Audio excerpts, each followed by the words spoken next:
விநாயகருடைய திமிரெல்லாம் வந்து பார்த்தீங்கன்னா வேற லெவல். அது ஆனால் நம்ம வந்து அவரை வந்து சாதாரணமாக மதிப்பிடுறோம். நவக்கிரகங்களில் கேதுவுக்கு இணையானவன் யாரும் இல்லை. அந்த கேதுவை தன்வசம் படுத்தி இடுப்புல ஒரு பாம்பு பெல்ட்டா கட்டின ஒரு ஆள் யாருன்னா விநாயகர் தான்.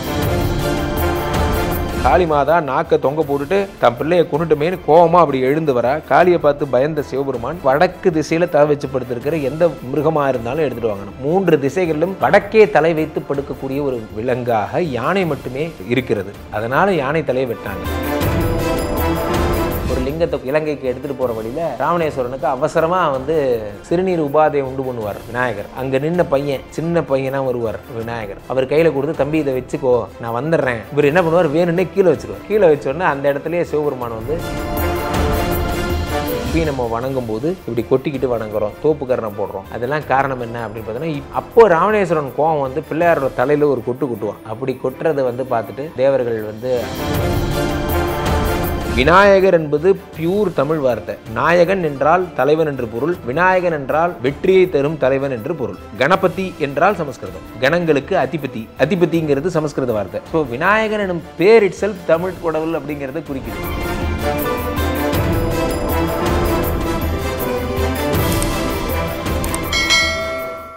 ஆரோட் சேனலுக்கு வணக்கம். இன்று நம்மோடு இணைந்திருப்பது ஜோதிடர் மற்றும் ஆன்மீகவாதி ராம்ஜி அவர்கள். வணக்கம் சார். வணக்கம். வணக்கம். ஆதித்யாய சோமாய மங்களாய புதாய குரு சுக்ர சனிப்பியச்ச ராகவே கேதவே நமஹ. உலகெங்கிலும் இருக்கும் என் ரசிகர்கள் அனைவருக்கும் வணக்கம்.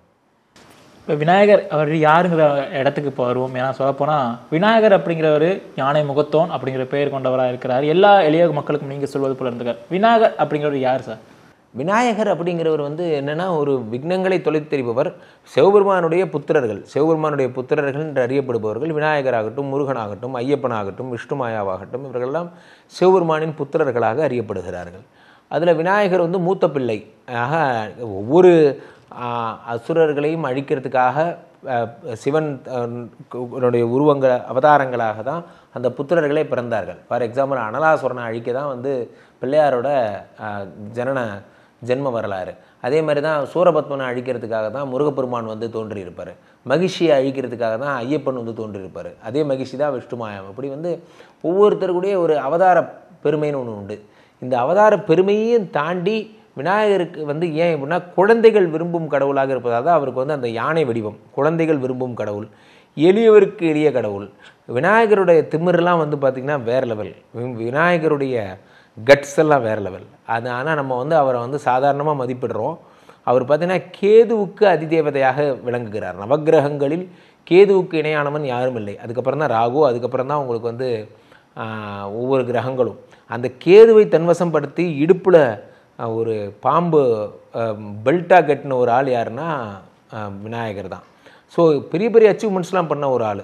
ஆனால் அது வந்து ரொம்ப சிம்பிளிசிட்டியாக அதை பற்றி பெருசாக காட்டிக்காமல், எப்படி பெரிய மனிதர்கள் ஒரு விழாக்கெல்லாம் போனால் ஒரு சிம்பிளாக இருக்காங்களோ அந்த மாதிரி விநாயகர் ரொம்ப சிம்பிளாக இருப்பார்.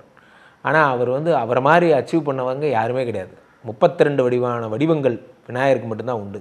நம்ம முருகப்பெருமானை கூட அறுமுகன் என்று அழைக்கிறோம், 6 முகங்களை கொண்டவர் என்று அழைக்கிறோம். ஆனால் நான் கம்பேர் பண்ணலை. பட் ஆனால் விநாயகருக்கு 32 வடிவங்கள் உண்டு. நர்த்தன கணபதி, துந்தி கணபதி, வல்லப கணபதி, உச்சிஷ்ட கணபதி, அந்த மாதிரி 32 வடிவங்களாக நீங்கள் எந்த வடிவத்தில் கூப்பிட்டாலும் அந்த வடிவத்தில் வந்து அருள் புரியக்கூடியவர் காவிரி கண்ட பெருமான்.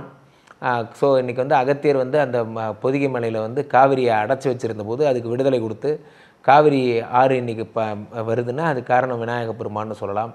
தன்னுடைய தந்தத்தை உடைத்து அது மூலிமா அங்கே மகாபாரதத்தை எழுதிய ஒரு பெருமான் இப்படி சொல்லலாம். இன்னும் இவருடைய பெருமைகள்லாம் சொல்லிகிட்டே போகலாம். ராவணேஸ்வரன் வரும்போது அந்த லிங்கத்தை கீழே வைக்கிறதுக்கு காரணமாக இருந்தவர். அப்படி அவர் தலையில் குட்டிப்பார். ராவணேஸ்வரன் வந்து பார்த்திங்கன்னா ஒரு சிவனை வேண்டார், சிவனை கூப்பிட்றாரு, என் ஊருக்கே வந்துடுன்னு. அப்போ சிவபெருமான் என்ன பண்ணுறார், ஒரு லிங்கத்தை கொடுத்து, இந்த லிங்கத்தை எங்கே ஸ்தாபிக்கிறியோ அந்த இடத்துல நான் வந்துடுவேன்னு கொடுக்குறார். அப்போ என்ன பண்ணுறாருன்னா, இவர் இலங்கைக்கு எடுத்துகிட்டு போகிற வழியில் ராவணேஸ்வரனுக்கு அவசரமாக வந்து சிறுநீர் உபாதையை உண்டு பண்ணுவார். யார், விநாயகர். அப்போது அவர் என்ன பண்ணுவார்னா, ராவணேஸ்வரன் என்ன பண்ணுவார்னா, அங்கே நின்ன பையன், சின்ன பையனாக வருவார் விநாயகர். அவர் கையில் கொடுத்து, தம்பி இதை வச்சுக்கோ, நான் வந்துடுறேன் அப்படின்னு சொல்லிட்டு கையில் கொடுப்பார். இவர் என்ன பண்ணுவார், வேணும்னே கீழே வச்சுருவார். கீழே வச்சோடனே அந்த இடத்துலையே சிவபெருமான் வந்து ஐக்கியமாயிடுவார். அந்த அந்த இடத்துல ஒரு திருக்கோயில் கொண்டுருவார். அப்போது ராவணேஸ்வரன் கோவம் வந்து பிள்ளையாரோட தலையில் ஒரு கொட்டுவான். அப்படி கொட்டுறதை வந்து பார்த்துட்டு தேவர்கள் வந்து அதுக்கப்புறம் இப்பயும் நம்ம வணங்கும்போது இப்படி கொட்டிக்கிட்டு வணங்குறோம், தோப்பு கரணம் போடுறோம். அதெல்லாம் காரணம் என்ன அப்படின்னு பார்த்தோன்னா, இப்படி ஒரு எளிமையான கடவுள் தோப்பு கரணம் போட்டு கொட்டிக்கிற அளவுக்கு அது எதுக்கு பண்ண வைக்கிறாங்க? பிள்ளையாரை சுற்றி வந்து அரச மரத்தை சுற்றி வா அடி வயிற்றை தொட்டு போறலாம் ஏன் சொல்கிறாங்கன்னா, பிள்ளையார் வந்து எளியவருக்கு உதவும் கடவுள். இன்றைக்கும் வந்து பெண்களுக்கெல்லாம் ஹீரோ யாருன்னா பிள்ளையார் தான். பெண்களுக்கு கல்யாணம் ஆகலைன்னா பிள்ளையாரை தான் பிடிப்பாங்க, முருகனை தான் பிடிப்பாங்க. ஒன்று பிள்ளையாரை பிடிப்பாங்க அல்லது முருகனை பிடிப்பாங்க. பிள்ளையார் வந்து பார்த்திங்கன்னா அப்படி முருகனை வந்து பெரும்பாலும் கல்யாணத்துக்கு முருகனை பிடிக்கிறாங்கன்னே கூட வச்சுக்கலாம். ஆனால் குழந்தை இல்லைன்னா நேராக அரசமிருத்தரி விநாயகர்கிட்ட வந்து அவர்கிட்ட தான் கம்ப்ளைண்ட் பண்ணுவாங்க, எனக்கு குழந்தை வேணும் அப்படின்னு. கேட்பவருக்கெல்லாம் இது வரைக்கும் சந்தான செல்வத்தை வாரி வழங்கிய பெருமாள் நம்மளுடைய விநாயக பெருமான். அவரோட தோற்றம் எப்படி சார் இருந்துச்சு விநாயகரோட? ஏன்னா நிறைய பேர் புராணம் ரீதியாக சொல்ல போனால் பார்வதி அவர்கள் வந்து நமக்கு தெரிஞ்ச ஒரே ஒரு கதை இந்த பார்வதி கதை மட்டும்தான். மற்றபடி விநாயகருடைய தோற்றத்துக்கு வேறு எதுவும் விநாயக புராணத்திலேயே வேறு எதுவும் இல்லை. ஒவ்வொரு புராணங்கள்லேயுமே பார்த்தீங்கன்னா அந்தந்த தெய்வத்தை உயர்த்தி தான் சொல்லுவாங்க. இப்போ விநாயகர் தான் வந்து ருத்ரனை படைச்சார், இது நாராயணனை படைச்சாருன்னு விநாயக புராணம் சொல்லுவோம். முருகப்புராணம் ஒரு மாதிரி சொல்லுவோம். ஸோ அதை நம்ம கணக்கு எடுத்துக்கக்கூடாது. இப்போது மதுரைக்கு போனீங்கன்னா, இப்போ பெருமாள் இப்போ இதுக்கு போனீங்கன்னா, திருவண்ணாமலை போனீங்கன்னா, அங்கே சிவபெருமானை வந்து காவல் காக்கிறது 2 பேராக இருப்பாங்க, விஷ்ணுவும் பிரம்மாவுமா இருப்பாங்க. அதே ஸ்ரீரங்கநாதர் கோயில் போனீங்கன்னா பெருமாளை காவல் காக்கிறது சிவனும் பிரம்மாவுமா இருப்பாங்க. அதே நீங்கள் பிரம்மா கோயிலுக்கு போனீங்கன்னா பிரம்மாவை காவல் காக்கிறது சிவனும் விஷ்ணுவுமா இருப்பாங்க. இப்போ 3 பேரும் அந்த மாதிரி டீம்மேட்ஸ் மாதிரி. அந்த மாதிரி ஒவ்வொரு புராணத்துலேயும் அந்தந்த தெய்வத்தை தான் உயர்த்தி சொல்லியிருப்பாங்க. விநாயக பெருமானுடைய பெருமை என்ன அப்படின்னா, நமக்கு அந்த பார்வதி தேவி கதையை தவிர வேறு எதுவும் கதைகள் எதுவும் இல்லை. இப்போ வந்து ஏன் முக்கியமாக வந்து இப்போ நிறைய இடத்துல சொல்லப்போனால் ஏன் விநாயகருக்கு வந்து யானை தலை மட்டும்தான் பொருத்தணுமா, வேறு ஏதாவது தலையை பொருத்திருக்கலாமே அப்படிங்கிற இடத்துல மக்கள்கிட்ட நிறையா இருக்குது. யானை தலை பொறுத்ததற்கான ஏதாச்சும் நோக்கங்கள் இருந்திருக்குமா சார்? வடக்கே தலை வைத்து படுக்கக்கூடிய ஒரு விலங்காக யானை மட்டுமே அங்கே வந்து இருக்கிறது. அதனால் யானை தலையை வெட்டினாங்க. அப்போ சிவபெருமான் சொல்கிறார், நேராக போங்க, வடக்கு திசையில் தலை வச்சு படுத்திருக்கிற எந்த மிருகமாக இருந்தாலும் எடுத்துகிட்டு வாங்கணும். 3 திசைகளிலும் காளி மாதா நாக்கை தொங்க போட்டுட்டு தன் பிள்ளையை கொண்டுட்டுமேனு கோபமாக அப்படி எழுந்து வரா. காளியை பார்த்து பயந்த சிவபெருமான், வடக்கு திசையில் மட்டும்தான் கொஞ்சம் கேப் இருக்குது, அப்போ நேராக போங்கப்பா, ஏதாவது ஒரு மிருக தலையை வெட்டி எடுத்துகிட்டு வாங்க, இவ்வளோ நான் சமாதானம் பண்ணணும் அப்படின்னு சொல்கிறார். இதெல்லாம் பெருமாளுக்கு தெரியாமையாக நடந்திருக்கும்? இதெல்லாம் சிவபெருமானுக்கு தெரியாமல் நடந்திருக்க போதா? இல்லை சிவபெருமான் நினச்சிருந்தா அதே நேரத்தில் அந்த பையனோட தலையவே அதே உருவத்திலேயே ஒட்ட வச்சு உயிர் கொடுத்துருக்க முடியாதா? இதுக்கு பின்னாடிலாம் சரித்திர ரீதிகள்னு பார்த்தீங்கன்னா, இப்படி ஒரு விநாயகர்னு ஒன்று வரணும், பிரணவ மாதிரி இருக்கக்கூடிய அந்த தும்பிக்கை வரணும். அந்த தும்பிக்கையை நமக்கு சொல்லிக் கொடுக்கும் பாடம்.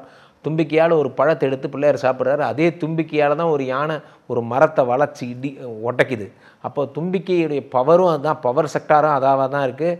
சாஃப்ட் செக்டாரம் யானை வந்து ஆசீர்வாதம் பண்ணுறதும் அதே தும்பிக்கை தான்.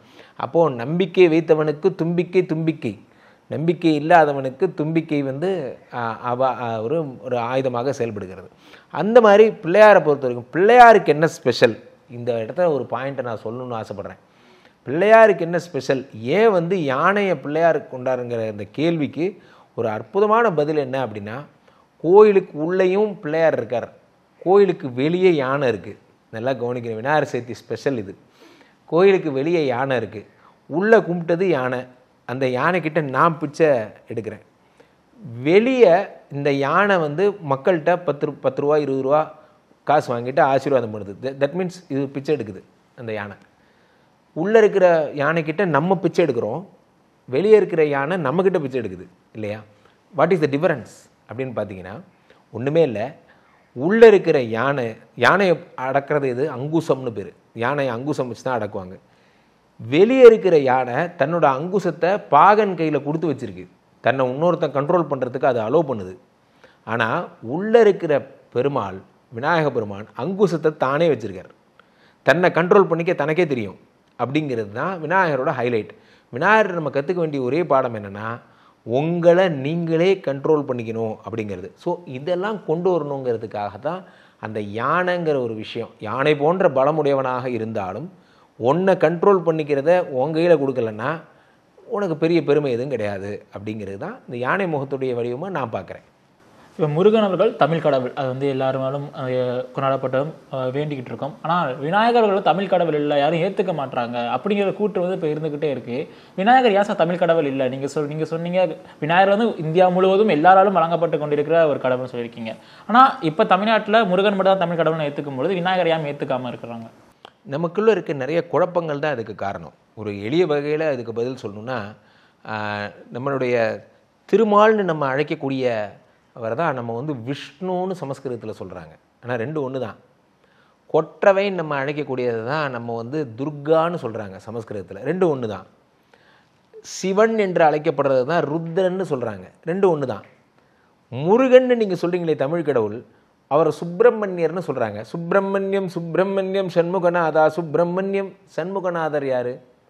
யார் சண்முகர்? அப்படிலாம் கேள்வி கேட்டால், அதாவது அன்னையும் பிதாவும் முன்னறி தெய்வம் அப்படின்னாங்க.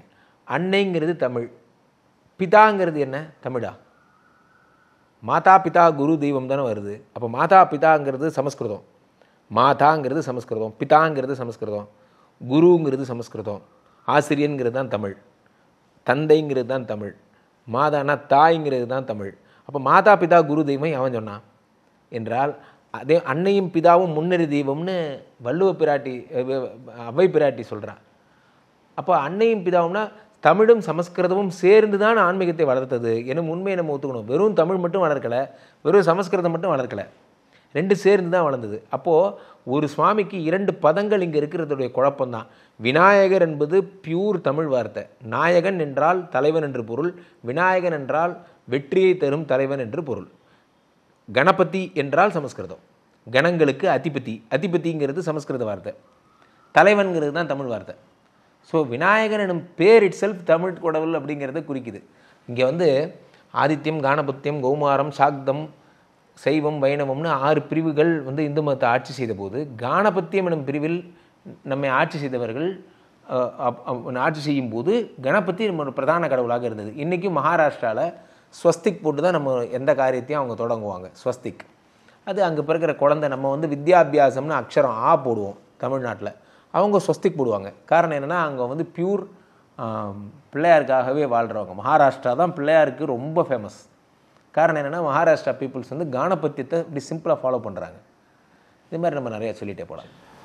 ஓகே சார், உங்கள் தகவலை நிறையா எங்களோட ஷேர் பண்ணிக்கிட்டீங்க. ரொம்ப நன்றி சார். நன்றி.